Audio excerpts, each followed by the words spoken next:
it's not about the price of your lessons and your offering, it's about the value to their children. If you can prove to a parent that your lessons and your teachings are of great value to the children, sorry, they'll pay whatever you ask. And welcome to another Martial Arts Media Business Podcast episode. Today I'm joined with Matt Milchard, all the way from Pyramid Martial Arts. How are you doing today, Matt?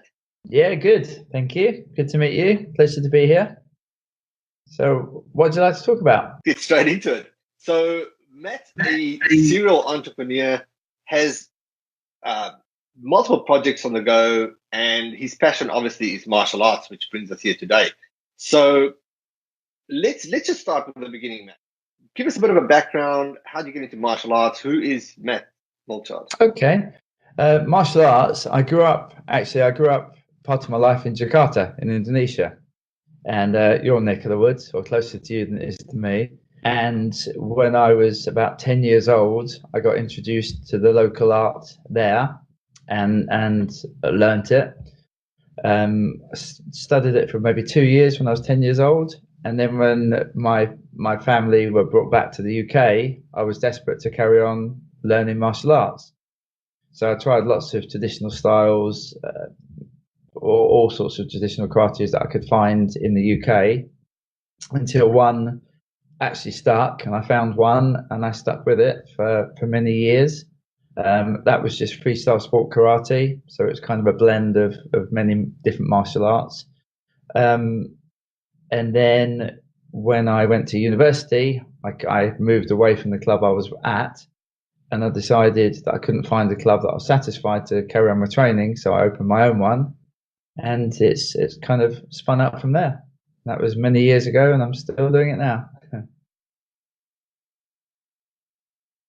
You recall much about growing up in Jakarta? Yeah, I learned Indonesian. It was like a second language. I went to an American international school, which is fun, very diverse of cultures and experiences and stuff like that, especially at that young age. Yeah, it was great. The weather is certainly a lot better than it is here in London. I definitely remember that. So you opened up your own school. So how did this start? Now I guess I'll just backtrack, because you did mention you have 15 different companies, about 15 different businesses that you run. So what came first? Did the martial arts business come first, or was that? No, that was later on. My first stab at running my own martial arts centre was just when I was at university. I decided that I would run the university, the club for the university, for the students, and that was fine. And throughout studying my degree, which is actually in building, nothing to do with martial arts or sport or leisure, I ran the university kickboxing club for about 3 years. And then went off into the big bad world and found myself a career.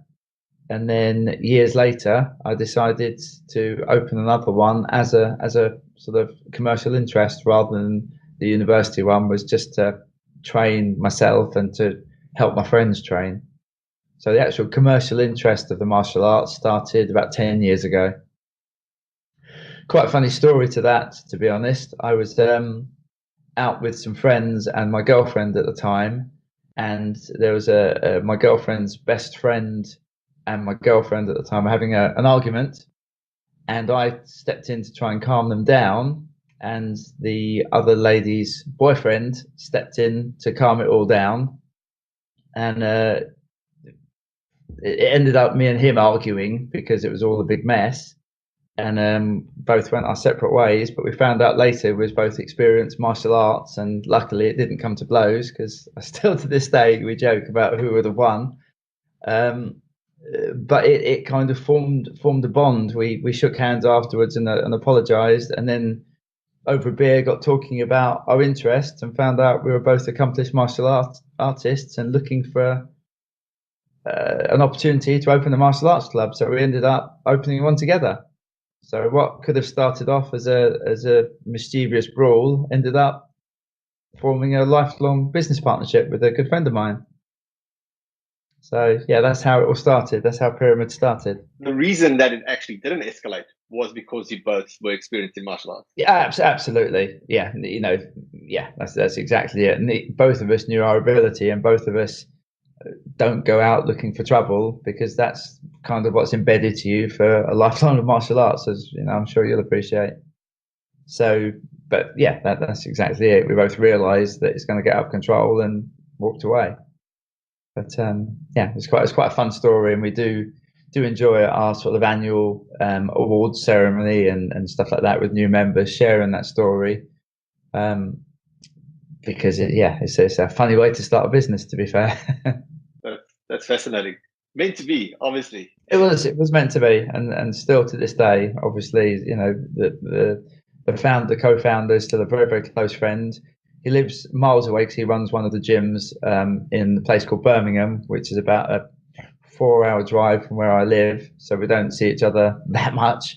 However, he's running the operation up there, and I'm running the operation down here. So it works well. For context about Pyramid Martial Arts, how many locations you have, etc. Okay, so we currently have 9 locations throughout the UK and growing. There are 9 that are run by us.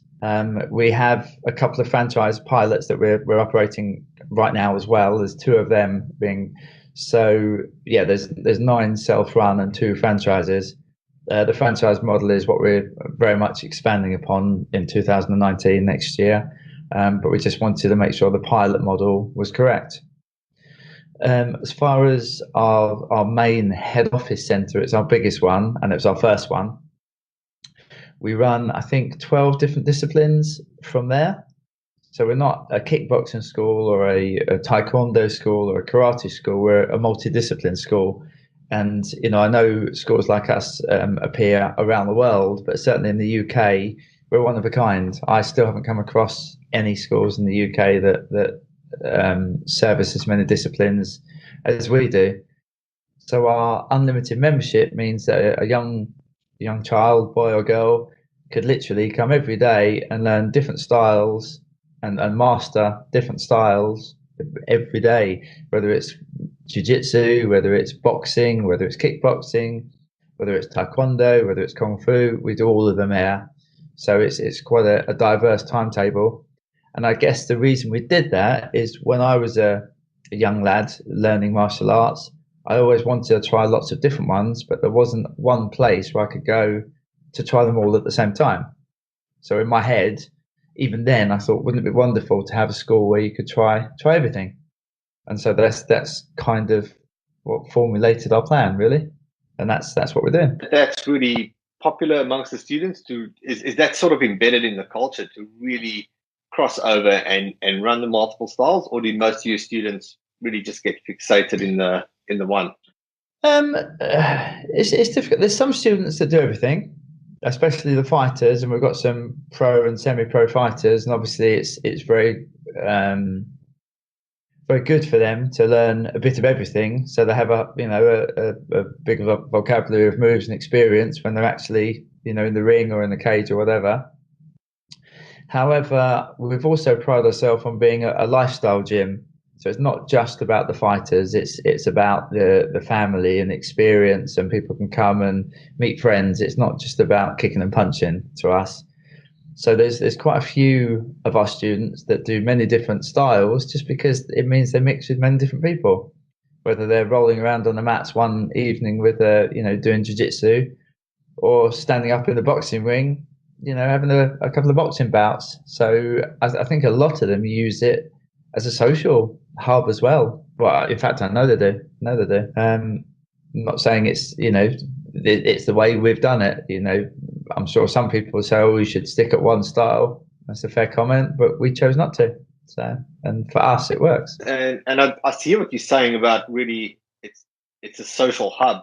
So so your students are really it's more of a bonding thing from what I can picture it, that it's crossing the different styles. It's not like I've got to be, maybe for some that I've got to just be fixated in the style, but it's because it's friends. It's like, hey, we'll try this, and does that sort of create a non-competitive type of environment in a way that people aren't so having to be one up type of thing?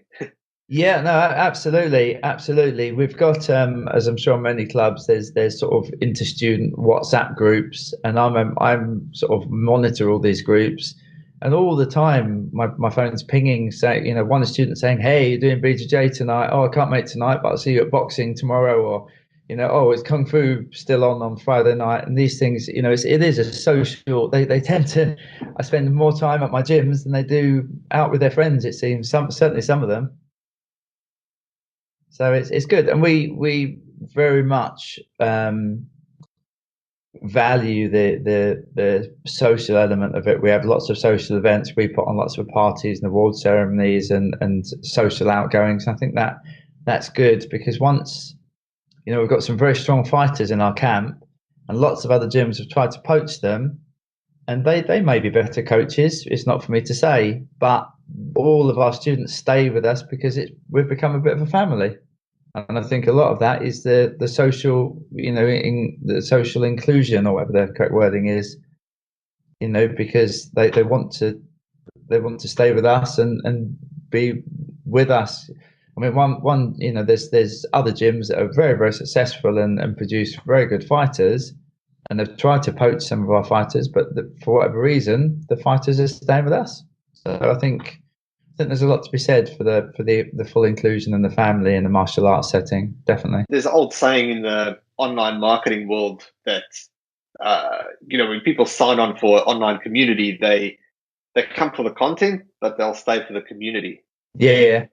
And it sounds like exactly what you're saying. Just in the people obviously attracted for that emotional reason or whatever they need or want to get out of martial arts, whether it's fitness or confidence for the kid or whatever. That's the draw card. But then the martial arts becomes part of the routine. But what keeps them going is friends and family, and that's the real pain to disconnect. Why would you train X gym when you've got your whole family right here?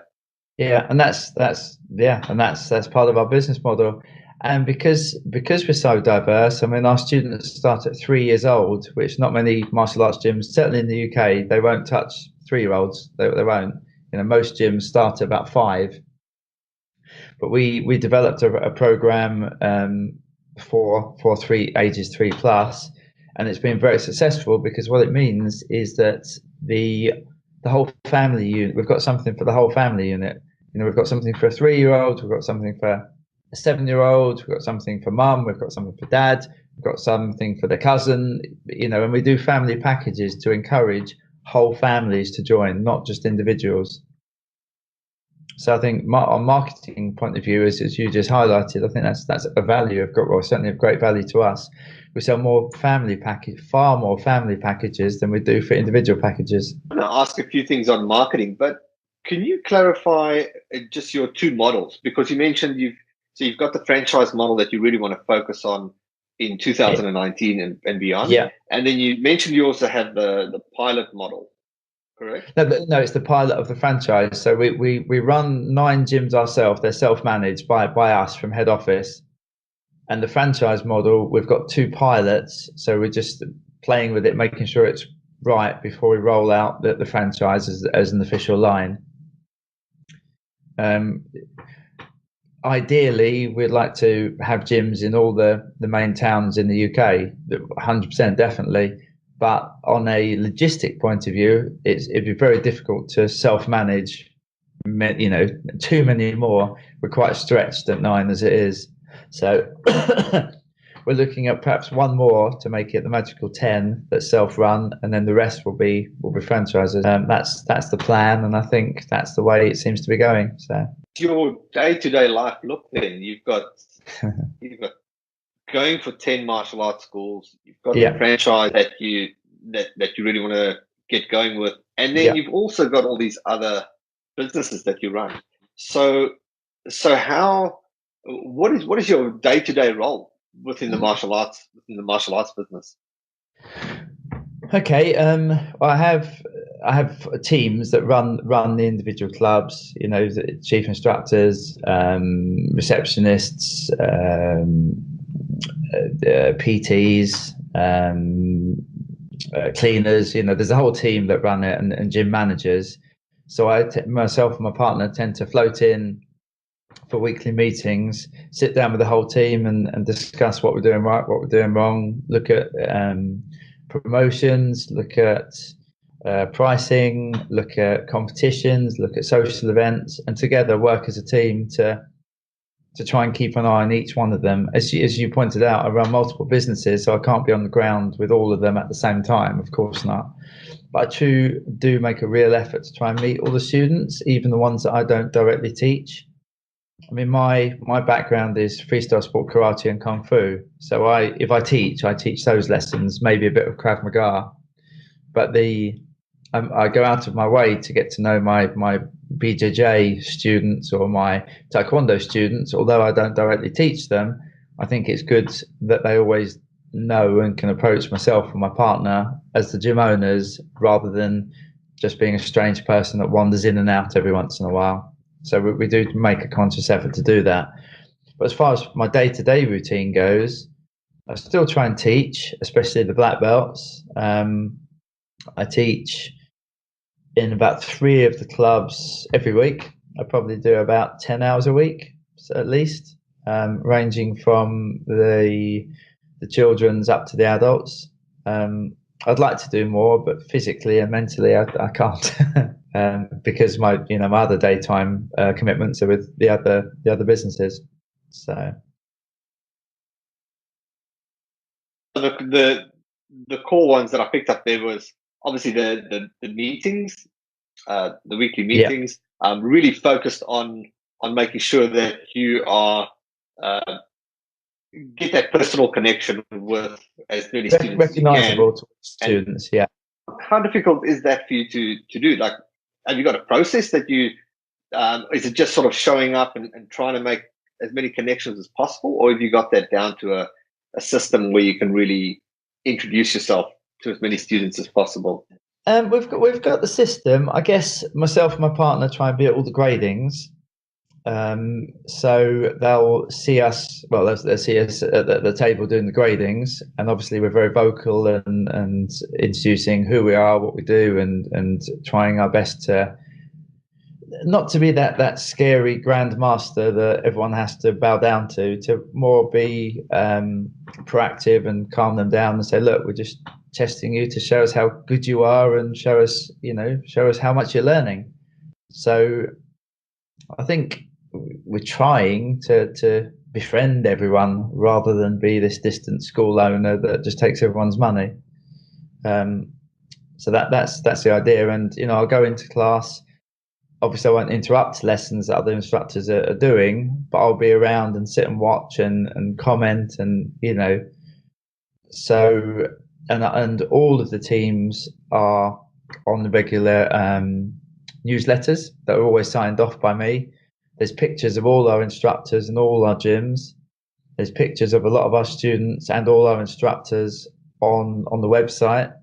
So although there's many locations, we try and bring the locations together for the award ceremonies or for the gradings, to make sure all the different clubs know each other and the other instructors. I rotate my instructors as well. So one instructor might be teaching one venue one week and then another one another week. So it's always fresh, that the experience is always fresh. Although it's the same syllabus and the same teaching styles, the lessons are always fresh, because you can get, I think you can very much get stuck in a rut if you're teaching the same lesson to the same people week after week. So I feel by mixing up the instructors, it gives a fresh approach to the warm up or to the teaching techniques, etc. So I think I went off on a bit of a tangent there. So perfect. That's what this podcast conversations are about. It's about tangents. It's about exploring and just honesty with the things that you do, and what provides value with to everyone who listens.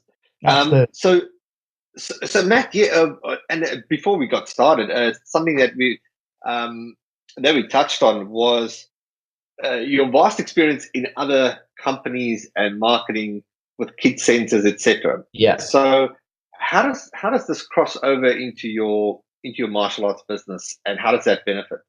Okay. So one of my other core businesses is as you correctly said, children's centres and nurseries, like day nurseries for babies up to 3, 4, 5 year olds. So, for instance, my biggest children's centre has 150 full-time places for children on a daily basis. So from that, obviously, I have a real um, insight into the marketing and what the parents are thinking and how they wish to develop their children, just because of the educational side. So another USP for us is that in our children's centres we offer martial arts lessons, and so that's the USP for the nurseries, but also works the other way because a lot of our nursery parents will drop their young children in the nursery, but then to get to the nursery they have to walk through the martial arts corridor where they can see there's offers for the siblings, for the slightly older children, or themselves. So the mum can put her child in nursery and then go and have a self-defense lesson while her child is in nursery in the same location. So we've purposely made that connection with both companies because one absolutely facilitates and complements the other. So now, whenever I open a new children's centre, very soon after it comes a Pyramid Martial Arts in the same location, generally in the same building. And again, with that, because we've built up a very big name and reputation within the school and community, it's very easy for us to go into local schools and do talks about martial arts because I can ride on the fact that I'm connected with the educational syllabuses, the community, the teacher associations, because of the other business. So it certainly opens a lot of doors within the martial arts if you've got your foot in the education sector as well. Absolutely. I can just see it's like a perfect merge of really being obviously having the foot on the ground. I think is almost probably the most important, being able to tune into conversations and understanding what's going on, for starters. And let me ask you this, Matt, like knowing what you discover within the children's centers and conversations you have with parents. Yeah. What do you pick up that you really try and implement on the martial arts side? That's fairly simple to answer. So with parents of young children, and I have 2 young children myself, so I can certainly identify with everything they're saying. It's not about the price of your lessons and your offering, it's about the value to their children. If you can prove to a parent that your lessons and your teachings are of great value to their the children, sorry, they'll pay whatever you ask. That's the hardest thing, getting across the value of what you're teaching. And what I mean by that is what benefits the child and why it's vital that the child learns these key skills from a very early age, whether it be discipline and respect and fitness and all these things. The sooner you can help the child learn these things from a very early age, the more they'll develop into a more grounded and rounded individual as they go through their life challenges. And I think if you can get that message across to the parents of how you're going about that, that they'll pay whatever you want, as I say. Is it possible to articulate that? Like how do you go about this, demonstrating or like really communicating that value to a parent? I think it's getting them within the conversation to buy into it and understand it. For instance, no parent that I know of would want their child to be bullied. Of course they wouldn't. No parent would want their child to grow up to be obese or to be disrespectful or to get themselves into trouble or connect them in the wrong group. So you're offering an opportunity to help them avoid that from a young age by instilling, discipline and key life skills. So to articulate it, you kind of you have to almost get into their head and show them the path they don't want their children to take, and then show them how you can help them put their children on the path with their help, from the start. All of our lessons and teachings and syllabus include homeworks, which really makes the parent interact with the child's martial arts career. But more importantly, they can see the progress on a daily basis. For instance, on our very young classes, we make our children take home a tick sheet, and on that tick sheet, the parents tick and sign that they've done 15 minutes a night practicing, that they've been respectful, that they're actively holding doors open, or they're making their bed, or they're helping with the washing up, or all these things that the parents are actually ticking and handing in to prove that the teachings go beyond the dojo. They go home and help the children develop at home. Because I think the parents can see that, they understand it and they support it more. Because if a child, and all young children, they may say, "Oh, I don't want to go tonight because such and such is on telly, or I want to play on my Xbox, or it's cold outside." Many parents, if they don't understand the value, would say, "Okay, don't worry, we'll miss it tonight. Go and watch telly." But most of our parents will say, "Nope, you're not missing it. This is important." Regardless, obviously they're paying for it, but more they see the value and they want the children to go regardless. And I think if you can get the buy-in from the parent, your student retention, from our point of view, will be a lot better. I was on an episode I did with a young entrepreneur, Adam Myers, and he was discussing this topic of really. He's only been going for 12 months, and he's pushed it up for 250 students. So he's really on a sprint. And he was talking about his whole thing of kindness and really just placing the energy on the people that are actually paying. Rather than it's one thing for the kid to know that they're having an awesome class, but the parent doesn't know that. So to really make the parent see the follow through. Value. I really, and I really like what you said, and I can guarantee you that a lot of the podcast listeners are gonna implement just that whole check sheet system. Matt, I feel we're sort of scratching the surface. There's so many questions I can ask you, and so many directions we can go. Okay. Is there anything else from your experience with your other external your other businesses that overlap into the martial arts industry? Again, in recruitment, we do a lot of. I have some children's event companies as well, and in that we put on a lot of parties and corporate events and festivals and this sort of thing, outdoor events, and that also gives me an opportunity to engage with parents and families because they're all at my events. So not only can I build my email list up, obviously, it gives me a chance to advertise, on all the flyers and all the marketing material, because I'm in control of it. I can put my logo sort of where I want. But again, with the parties, we usually we offer martial arts children's parties, for instance, where the instructors go through a training program as a children's entertainer as well. And what that does, interesting thing, what that does, if we hold a children's party with a martial arts flavour to it for 25, 30 children at a time, potentially you've got 25 to 30 new clients with you for a social event, trying out your product for free because someone else has paid for the party. And it gives you a real opportunity to show the kids what fun they can have at a martial arts lesson, but also the parents sitting watching a party of how involved the children are.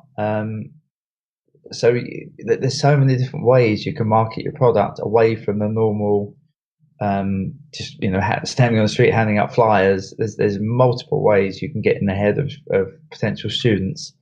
And again, I use another one of my businesses to do that by parties and events. sometimes we put on sort of carnivals and street festivals. So I always offer for free a martial arts stand or float where the kids are demonstrating bow staffs or nunchucks or their routines, and other kids can see them, doing it to music. So it's all fun and upbeat, but other kids can see it and think, "Oh, I want to be a part of that. That looks fun." So yeah, I guess that's another way we can use the other businesses to promote the martial arts side. A question, you mentioned something that I don't hear martial arts business owners say often, was the emphasis on you building your email list. Now, Yeah. it's something I'm a big component of in all our partners program. We focus on the automation side, but then also the actual activity of using that as a broadcast and relationship building tool. Yeah. And a lot of marketers obviously sprout the idea that email is a dead horse and etc. What's your take? What's your take on, and how do you use email within your businesses? Okay. Yeah, email is not as strong as it used to be. I'll admit that. I think it should be part of your armor, not part of your armory, not all of it. We use a mixture of live chat on our websites. We use ClickFunnels to guide potential clients into our email lists. We use messenger bots so they can have live updates or live communication whatever time of day or night through our messenger bots. So I think it's important to use all the technologies sort of at your disposal. But I think it's too early to write off emails completely. They're not as responsive. People, they go into junk files, and some people ignore them. Absolutely, but I think there's still a value, especially in conjunction with ClickFunnels. From my experience, a ClickFunnel, I'm sure yourself has come across a ClickFunnel. For anyone that probably hasn't, it's a way of channeling all your media into one place, and then with that data, then you can contact potential clients. That's my understanding. I'm not techie at all, but that's my understanding of it, and it certainly works in that fashion for us. So yeah, that's something we we're a big component of using different funnels and things, whether it's ClickFunnels or tools that. Oh yeah, there's various. I know ClickFunnels is a brand, but I know there's various ways of doing funneling. Yeah, absolutely. I like what you said. So the multiple channels. It's definitely not the be all and end all. To pay attention, obviously, to what's relevant right now. I mean, chatbots are on a I'd say for the most part an uptrend. Definitely chat on websites. We use something like Intercom, where we try and funnel everything into the one location. That we've got one central source where we can pick up, if there's a Facebook Messenger coming in, or if there's a chat from the website, or Okay, so that's it. I think you need it. Certainly, when I was starting out, there would be post-it notes with someone's phone number on, and an email and a text message, and trying to collate it all was when you're starting out, it's fine, but as soon as you start growing, there's no way you can keep on top of it. And the same from our point of view, from the billing. I speak to some martial artists, and quite, some other schools come to me for some advice sometimes, and I give it happily. And some of them say, "So how do you keep on top of your payers? I've got all these lists of people that have paid this month and haven't paid this month." And you'll drive yourself mad. There's no way, if you've got 100, 200, 500, 1,000 students, there's no way you can keep up with who's paying and who isn't, and who's missed their bill and who's forgot to pay. And there's no way. It's uncontrollable. So you need technologies, as I'm sure you'll agree, to help you keep control of that as well. So I think it's moved on far from just learning to teach people to kick and punch. If you're a successful martial arts school owner, you need to embrace the technology, and you need to learn it or get someone to show you how to do it, because there's no way you can build a big, successful school without it. I don't think. Certainly not from my point of view. Having you on, and I'd really like to take this conversation further at some point in time would Yeah, be fantastic. So for now, thanks again for jumping on. If people want to learn more about you and what you do, where can they find you? Well, the main website is www.pyramidmartialarts.com. Pyramid like the Egyptian pyramids, so it's just pyramidmartialarts.com. You can contact me directly on that. There's a way of contacting me directly, but then there's also online. There's videos of what we do. There's access to all the different clubs. We've got an instructors forum. I mean, you have to get a password to get into the instructors forum, but all our instructors communicate and share lesson plans, which I actively encourage. Yeah, so visit us and drop me a message, and I'll be happy to talk to anyone, of course. Late by you. Thanks for being on, and I hope to connect with you soon. No, my pleasure. Thank you. It's been a pleasure.